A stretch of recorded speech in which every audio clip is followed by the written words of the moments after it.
Upon a time in a far-off country, there was an ancient king who was known to be simultaneously the most loving and just king who had ever existed. Eventually it was discovered that somebody was stealing from the king's treasury, and because the king was just, he issued a decree. He said that when it was discovered who was stealing from his treasury, that a sentence of 10 lashes in front of the entire kingdom would be visited upon that person as the penalty for their disobedience. The theft continued, and eventually he issued a final decree. 40 lashes would be visited upon the person who was stealing from the king's treasury.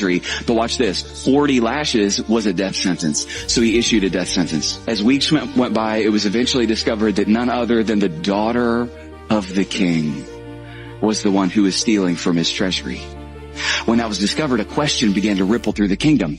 How could the most loving king who's ever existed kill his own daughter? Some people thought that he would pardon her, but then how would he be just? Some people thought that he would punish her, but then how would he be loving? Well, eventually the king examined it, and he said, hey, the law is clear, sin has taken place, justice must fall, the sentence must be passed. And the king's own daughter was brought in front of the entire kingdom. And when she got to the front, she was laid over an executioner's table.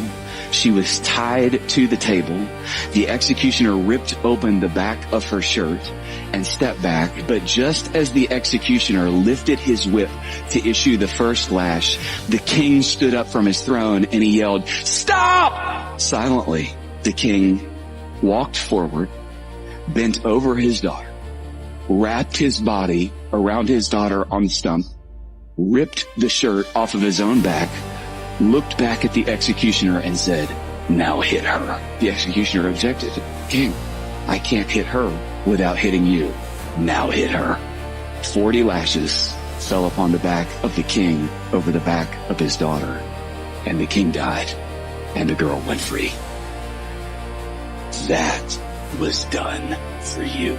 Because God is just, punishment for sin had to be paid, but because God is love, he chose to make that payment himself. And here's the good news. What you must understand is that when Jesus hung on that bloody cross and he pushed up on his nail-pierced hands, choking to death on his own blood, his final words through his choking breath were the words, "It is finished." He did not cry out, "I am finished." His words were, "It is finished." And if he's not finished, you're not finished.